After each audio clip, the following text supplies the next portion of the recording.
Hey, if you'd like to earn CEUs for this webinar, join the Safeopedia community at the link in the description below. Now, on to the show.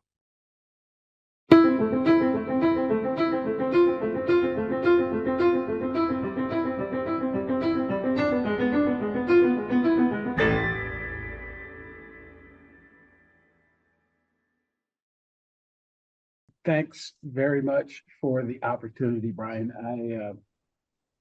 I enjoy opportunities to hang out in spaces where folks are talking about safety things. So I consider myself a safety professional now by trade. This is a second career for me. I started off in the fire rescue service a number of decades ago. Didn't really recognize that I didn't know there was a safety profession. And I also didn't realize that what I was doing was a part of a safety business. There was a story told about back in the day that the Wright brothers went to the railroads and told them about this thing that they created called, airplanes. And the people doing at the railroads looked at it and said, yeah, we're not really interested in that, because they didn't recognize they were not in a railroad business, they were in a transportation business. And I had a similar kind of epiphany, recognizing that being in the fire rescue service is really safety adjacent. But often we got called after things had gone sideways, after bad things had happened, after. And I found myself on this constant pursuit for, is there a way that we can avoid that thing? So after, again, a number of years on the lagging indicator side, I decided to jump over on the leading indicator side. So enough about me. I want to get right into the conversation. So why don't people feel safe? First of all, I think that revolves around a question about the definition of the word itself. So safety has been around since the 14th century, and it's the control of recognized hazards to attain an acceptable level of risk. That's a really interesting conversation following after the keynote by Corey Pitzer and he talked about, and he talks a lot about risk. I've heard his presentations before. And I'm here to suggest that risk is the product of exposure to a hazard. And all of those things together are all connected to this conversation about safety. But often, most of our focus on safety is that entire system, but we kind of forget that that system is really focused more on physical hazards and physical risks. And it's not, it sounds to some a little bit soft to talk about how people feel. But I'm convinced that what we do is really driven more by how we feel than what is actually going on around us. Safe is a slightly different concept than safety. Those of us in the safety profession have lots of performance measures and things that we do to try to create a safety management system, a safety program, a safety manager. But there's sometimes not enough effort and not enough focus on how does that cause people to feel. Dr. Myron Golden suggests that people do things for one reason and one reason only, and they do it because they feel like it. Now that's a simplistic approach. It is not only how we feel, but much of our decision making is driven by how we feel and how we feel at the moment. And I'm here to suggest that sometimes our efforts around safety don't cause people to actually feel safe because they're not really connected to how people are feeling. Let's use an example that all of us know, at least hear a lot about, and it's how do people feel about crime? This is particularly poignant in the election season that we're in. And I'm not here to, convince people one way or another about what's going on with crime. I happen to live in a community that is demonstrably safe. There are very few violent crimes that occur in the area where I live. And I know that because I've looked at the data. But if you were to look at other parts of my community, there is a perception that they are safer, but there's not data to back it up. And how people feel about crime is kind of flat. It's been really the same for the last 20, 25 years. About currently, according to Gallup, about 63% of people feel that they're have concerns about crime in the area where they live. But the issue tends to be um, crime is always a concern about that we have about our community, but we really don't feel like it's happening next door to us. It's interesting when we see people on TV or what have you, they'll say, "Oh, we never thought that would happen in our community." Well, it can happen anywhere where where everything lines up, where you have all the right contributing factors. But the reality is that crimes per 100,000 people has been on a steady decline since the 90s. Steady decline. But we are, again, constantly having this conversation about, I'm concerned that somebody might rob me. When was the last time you were actually robbed? I'm concerned about something bad. When was the last time that actually happened? So it's not really connected to what actually happened. It's connected to how I feel about what happened. And that really spills over into our conversations about safety in our organizations. There's what the organization does, and there's what how people feel about what the organization does. And again, I will readily admit that I don't see this as a balanced conversation. The Occupational Safety and Health Act doesn't see this as a balanced conversation. Most of the responsibility and most of the focus is on the organization, because the organization has the authority, the power, the resources, what have you, to actually do something about it. And individuals can generally do something about themselves, but it gets a little bit more difficult when I start talking about trying to convince other people and trying to get them to do something. So I can do it for me, but it's sometimes difficult. It's difficult to make other people do things that they don't actually want to do, which is why it's so important to get to how people feel about things and to use that as a data point to drive what we actually do. So the organization and the people sometimes feel kind of different, particularly as it relates to different levels of the organization. So having been at both, leaders tend to have one view of the organization, and sometimes that's not shared by everybody in the organization. So if we look at these roles we call employers and employees, those are interesting kinds of distinctions, but nearly 69% of leaders feel very safe at work.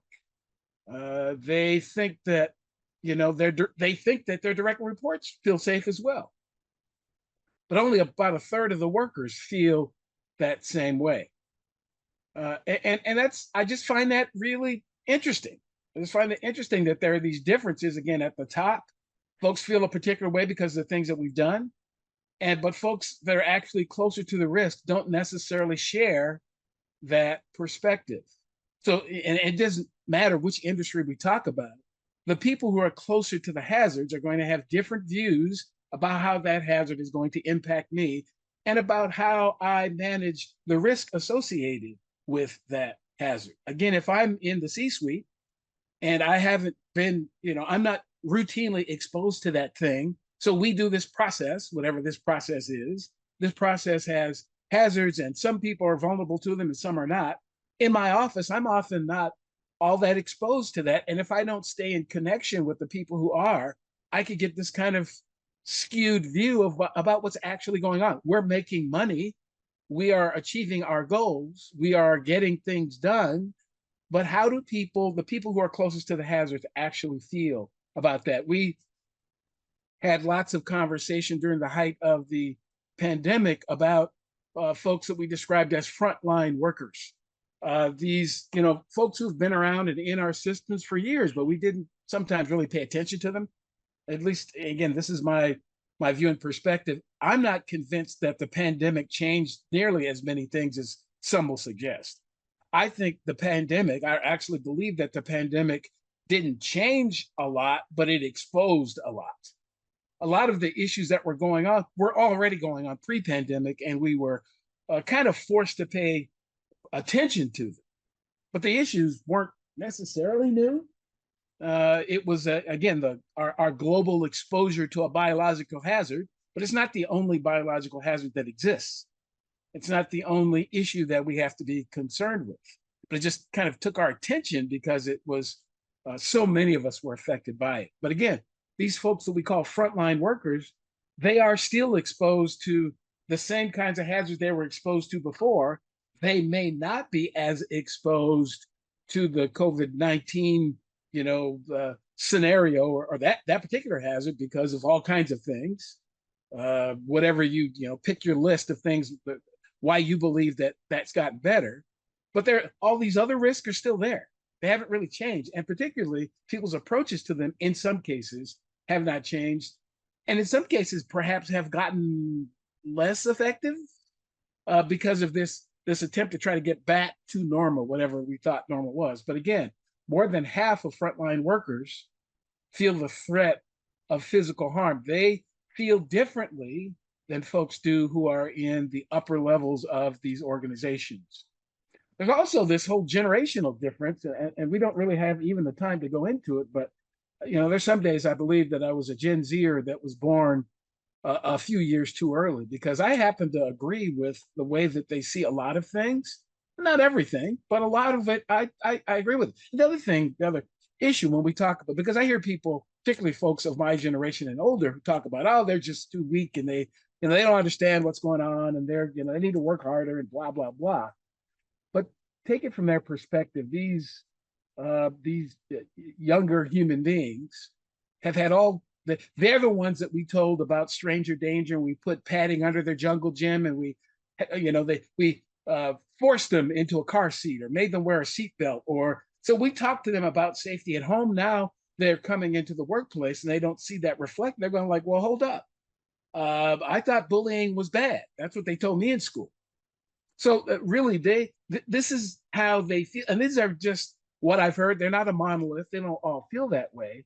But to suggest that there is something wrong with an entire generation of people is kind of curious to me. I don't think that they're necessarily wrong, but I do believe that they're different, and their views of the world are different. And if those who want to draw them into whatever it is that you're doing, you're probably going to have to change quicker than they will. So let's talk a little bit about, and again, another connection to some of the previous presentations and ones I do all the time. This conversation about psychological safety is really important. But I'm here to suggest that in and of itself, it is not sufficient if that's the only thing we focus on. But there's some really positive things about it, according to the American Psychological Association and a survey that they do, where psychological safety exists. 95% of people have overall job satisfaction. 99% have pretty decent satisfaction with their coworker relationships, almost perfect. 97% feel that they are have satisfaction or feel good about their relationship with their managers.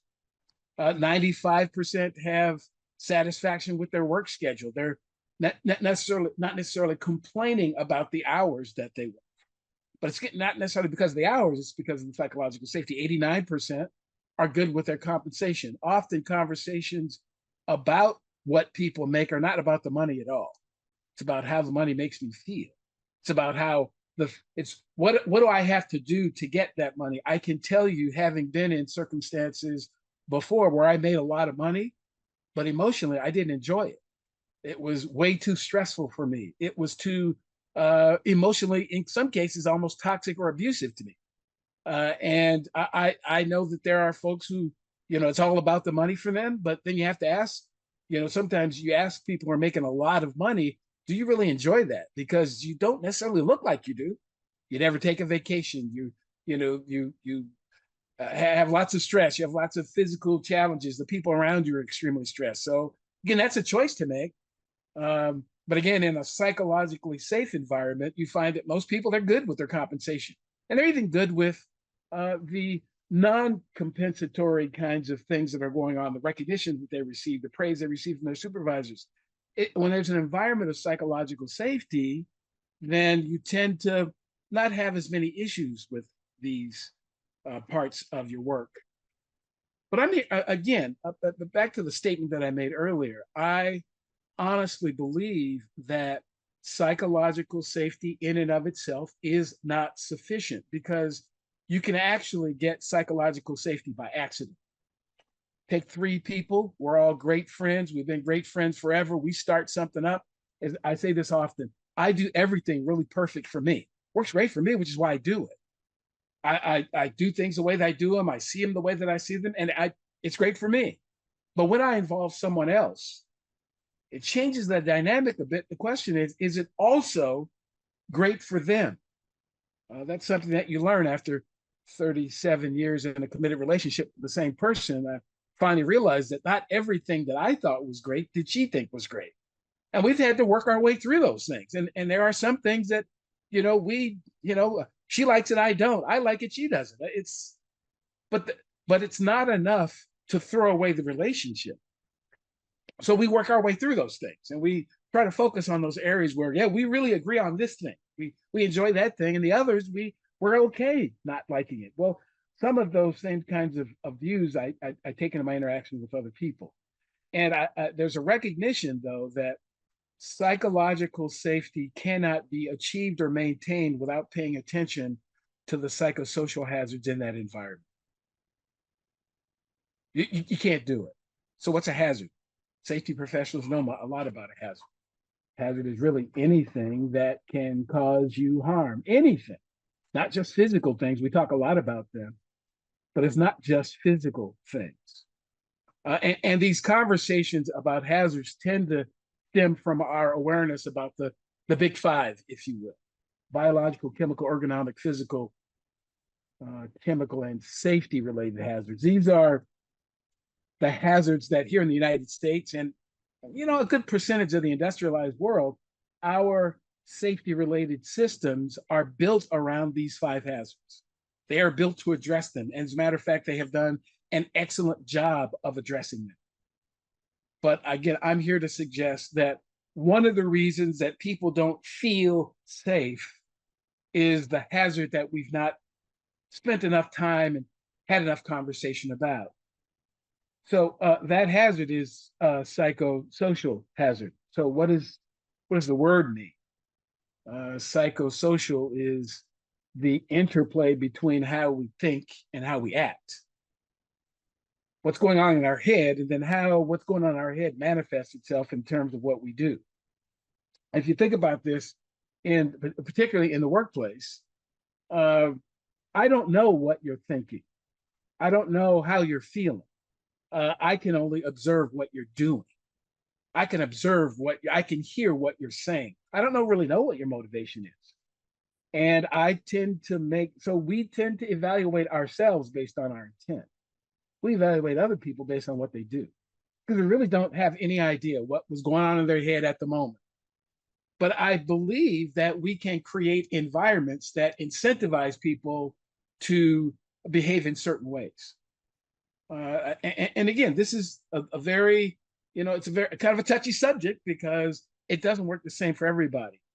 Physical hazards, and I would argue that the big five really could be lumped together in one big kind of conversation. Physical hazards are hazards that we can see and touch and smell and taste and hear. It's the things that are more objective. They're, as a matter of fact, they probably affect everybody the same way.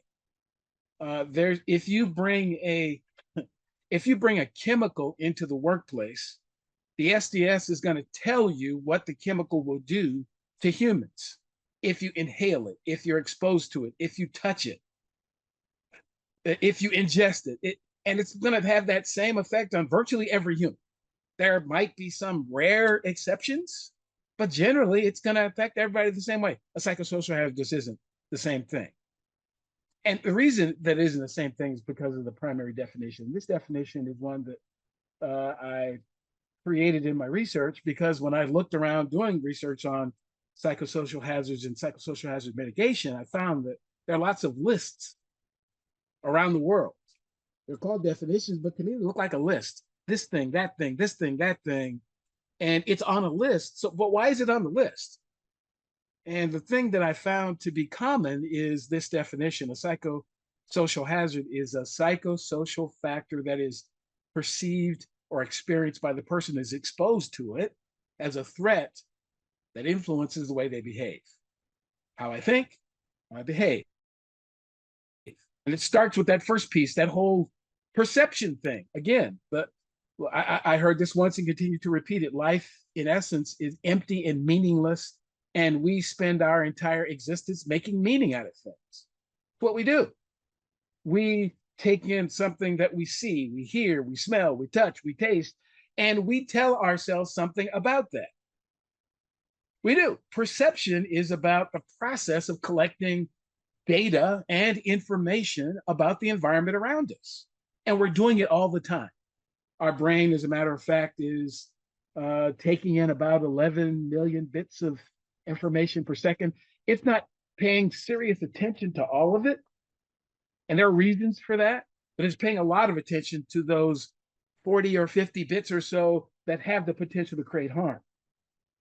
Because once we perceive something, we also have this cognition or this mental thing that goes on in our brain that says, I've taken in these bits of information. And when we string them together in a pattern, we go, oh, that looks like a bear or a dinosaur or an airplane or a car or a smell or something that fires up our amygdala and tells us that that has the potential to be threatening to us. And when that happens, the front part of our brain kind of shuts down. We don't want to, it's not the time to get into really serious conversation because I have amygdala hijack going on. I feel threatened by that thing that was said or that was done. And here's the other thing too. We are all, our cognition processes are different based on all kinds of things. But often they're different based on our perception or our experience. And remember this, nobody comes into your organization as a blank slate. Something has happened in and around or with to all of us. Something. We have a story to tell about that last employer, about that last time I did this thing, about the person that I saw injured doing this thing, about you name it. There's a story, there's a recording that gets fired up as soon as I see something that reminds me of that thing. I start to remember what it was like the last time or something that was adjacent to that. And that's how I react based on that feeling. So it's important to recognize those and have at least conversations, processes to be able to address them in the moment, because sometimes they can be addressed pretty quickly. Where do psychosocial hazards come from? Three basic sources. One is the work environment, the equipment, and the tasks. And so I put this again primarily on the business. You started the business, you decided to get in that line of work, you hopefully did a job task analysis, you drew up a job description, you interviewed people, you brought them into that role, you said they were the best candidate. So why is it 6 months down the road or a year down the road, they aren't the best candidate? Or is it that there is an incompatibility between the human being and the environment we put the human being in? And we spend a lot of effort trying to change the person. What can we do to fix this person? Well, what can we do to change the environment? Because they're probably not the only person. And some examples of the hazards that rise from work environment, equipment, and tasks: inadequate equipment, working in extreme conditions, working in unstable environments such as conflict zones. These are all things that we ask people to do from our organizations. And when I say organizations, I mean not just for profit. Again, most of my working life has been spent or was spent in the public sector, so they count as well. They're important. They have safety challenges as well. It's not just about folks in the for-profit side, but the hazards that people are exposed to are often baked into the work environment that was created by somebody. The second of those sources is how the work is organized. So once we decide the kind of work that we're going to do, we organize it in particular ways. But sometimes we don't pay attention to how we've organized, how the work was organized, and who organized it. And organized for who? What was the archetype we were thinking of when we designed this job? I use my experience in the fire rescue service often to think about the fact that the fire rescue service was predominantly built by men. And a lot of the ways that the job is still done is done because men came up with it. And it's not that it's right or wrong, good or bad, but it's the way that a man would do it. And there's some things about that that are not as complimentary when you bring in a someone who gender identifies as female or someone who's a small frame male, because it tends to be built for big men. Again, who designed, who organized the work? And some of the hazards are the whole duty to care for people. It's an issue. Sometimes are the lack of control over the workload. We can't control how much work we're getting.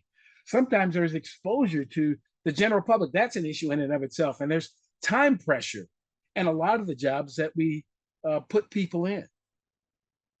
There's also a third source, and that source is the people.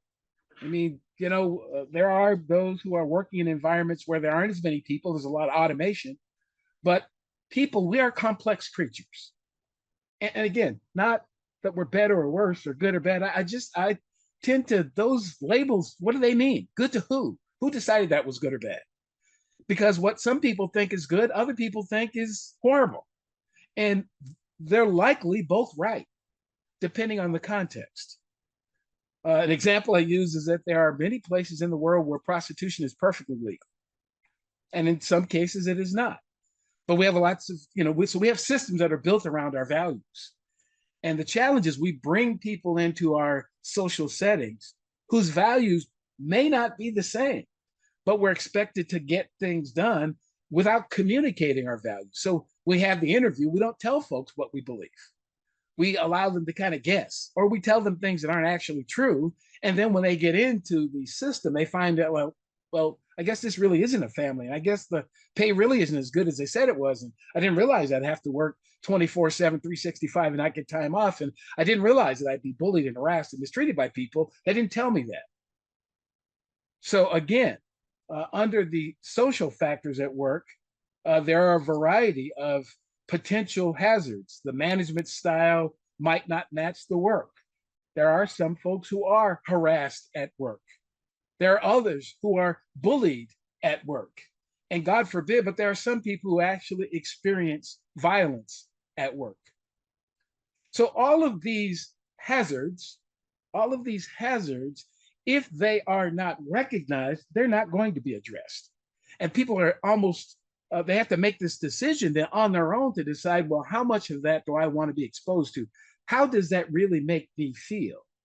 And if we are only making our decisions from a safety perspective based on whether or not we had a serious injury or fatality, that's almost always physical in nature. Whether or not we had a recordable injury, that is always physical in nature. So why are we losing people? Why are people disengaging and quiet quitting and don't want to come into the office? Could it be that they are being exposed to psychosocial hazards? The physical environment has gotten better, but perhaps the psychosocial one has not. So for those who are interested, there's a